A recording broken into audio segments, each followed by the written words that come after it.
بسم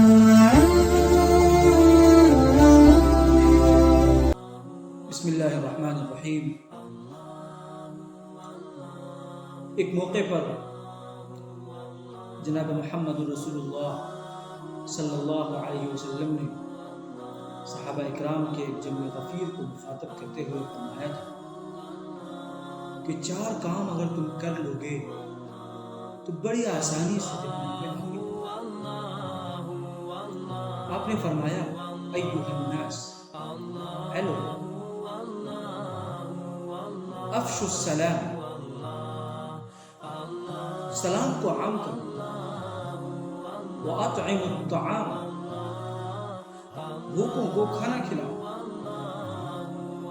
وصلوا الارحام، اور رشتوں کو جوڑنے کا کام کرو، وصلوا باللیل والناس نیام، اور راتوں کو اٹھ کر نماز پڑھو جبکہ لوگ سو رہے ہیں، تدخلون الجنت بسلام، بڑی سہولت کے ساتھ جنت میں داخل ہو۔ اللہ اکبر، کتنی پیاری حدیث ہے۔ رسول پاک صلی اللہ علیہ وسلم نے جنت میں داخلے کا کتنا آسان راستہ بتایا ہے۔ پہلی چیز جو آپ نے بتائی وہ ہے افشاء سلام، آپس میں سلام کو خوب عام کرنا۔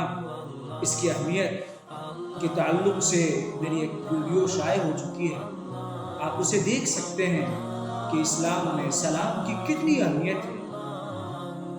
یہ خود اللہ پاک کا ایک نام بھی ہے، السلام، سلام جنت کا بھی نام ہے، دار السلام۔ اتنی اہمیت ہے کہ آپ صلی اللہ علیہ وسلم نے یہاں تک فرمایا کہ لا يحل لرجل ان يهجر اخاه فوق 3 ليال، کہ 3 راتوں سے زیادہ اپنے کسی مسلمان بھائی کو چھوڑ دینا، ان سے باتیں نہ کرنا، ان تک سلام پیش نہ کرنا جائز نہیں ہے ایک مسلمان کو۔ اس لیے ہم سب کو اس کام میں بڑھ چڑھ کر حصہ لینا چاہیے۔ دوسرا کام ہے اطعام الطعام، کھانا کھلانے۔ کھانا کھلانا بڑی سعادت کی بات ہے، اور عربوں کا یہ ایک عام طریقہ بھی تھا کہ وہ دوستوں کو خوب کھانا کھلایا کرتے تھے۔ ہم بھی اس پر عمل کریں، یہ بڑی فضیلت کی بات ہے۔ اطعام طعام کے واسطے صرف کھانا کھلانے کے ذریعے اللہ پاک جنت میں داخل فرماتا ہے۔ قرآن پاک میں جہاں نیک لوگوں کا تذکرہ ہے وہاں یہ بھی ہے وَيُطْعِمُونَ الطَّعَامَ عَلَى حُبِّهِ مِسْكِينًا وَيَتِيمًا وَأَسِيرًا، کہ وہ اپنی ضرورت کے باوجود دوسروں کو، یتیم کو، مسکین کو، غلاموں کو، قیدیوں کو کھانا کھلاتے ہیں۔ اللہ اکبر، کتنی بڑی بات ہے۔ یتیماً ذا مقربہ او مسکیناً ذا متربہ، مسکینوں کو کھانا کھلانا، بھوکوں کو کھانا کھلانا بڑی فضیلت کی بات ہے۔ ہمیں اس طرف بھی توجہ دی جانی چاہیے۔ عام طور سے ہم موقع بموقع تو غریبوں کو کھانا کھلاتے ہیں، لیکن عمومی طور پر اگر ہم یہ مزاج بنائیں کہ ہمارے ہر دسترخوان پر ایک میرا کوئی پڑوسی ساتھ رہے گا تو نہ اس میں ہمارا کوئی نقصان ہو جائے گا، اور ایک آدمی کے کھانے سے نہ کوئی کھانا گھٹ جائے گا، لیکن ہم اس بڑی فضیلت کو حاصل کریں۔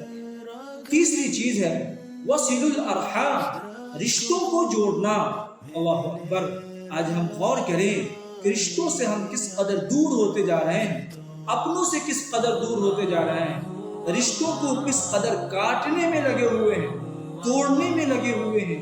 ایک رشتہ دار کا دوسرے رشتہ دار سے کوئی تعلق نہیں، بھائی کا بھائی سے، بہن کا بھائی سے، ماں کا بیٹے سے، بیٹے کا باپ سے، اور ایک رشتہ دار کا دوسرے رشتہ دار سے آپس میں بہت جھگڑے ہیں، بہت دوریاں ہیں۔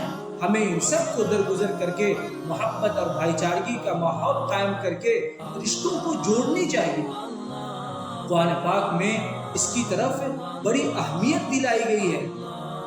سورہ نساء کی وہ آیت جو عام طور سے نکاح کے موقع پر پڑھی جاتی ہے، اس میں بھی اللہ پاک نے اس کی طرف اشارہ فرمایا والارحام، رشتوں کا خاص خیال رکھا جائے۔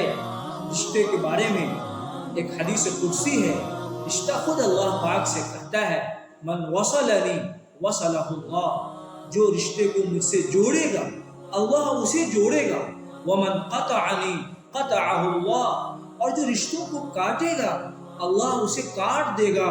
اللہ اکبر، اللہ جسے کاٹ دے اسے دنیا کی کون طاقت جوڑ سکتی ہے؟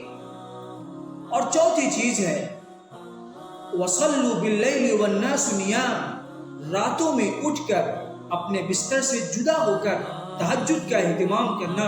جس وقت ساری دنیا سو رہی ہو اس وقت اپنے بار الہ حاکمین اور رب العالمین کے دربار میں آدمی کھڑا ہو کر اپنے گناہوں کا اعتراف کر رہا ہو، رو رہا ہو، گر گرا رہا ہو، یہ ادا اللہ کو بہت پسند ہے۔ اللہ کے نیک لوگوں کی یہ ادا ہے کہ وہ رات کے ابتدائی حصوں میں تو سوتے ہیں لیکن آخری حصوں میں اللہ کے سامنے جگتے ہیں۔ اللہ کے رسول صلی اللہ علیہ وسلم کا یہ عام معمول بھی تھا۔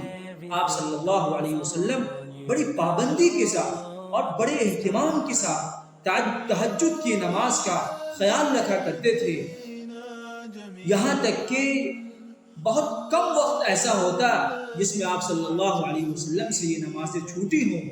لیکن افسوس آج ہم مسلمانوں کی زندگی سے یہ ایک اہم سنت دور ہوتی جا رہی ہے۔ نتیجہ یہ ہے کہ ہم جس قدر اس سنت سے، اس اہم نماز سے دور ہو رہے ہیں، اسی قدر اللہ پاک سے بھی ہماری دوری ہوتی جا رہی ہے۔ اللہ سے ہمارا تعلق کمزور ہوتا جا رہا ہے، اور الغرض ہم ان 4 کاموں کو کرنے والے بنے، آپس میں سلام کو عام کریں، کھانا کھلانے والے بنے، رشتوں کو جوڑنے والے بنے، اور راتوں کو اٹھ کر تہجد پڑھنے والے بنے۔ انشاءاللہ حدیث میں وعدہ ہے جنت میں ہمارا داخلہ بڑی سہولت، بڑی آسانی کے ساتھ ہو جائے گی۔ تدخلون الجنت بسلام۔ اللہ پاک سے دعا ہے اللہ ہمیں، ہمارے رشتہ داروں کو، ہمارے خاندان والوں کو، ہمارے اساتذہ کو، ہمارے عزیزوں کو، ہمارے طلباء کو اور پوری امت مسلمہ کو جنت الفردوس میں داخلہ نصیب فرمائے۔ آمین۔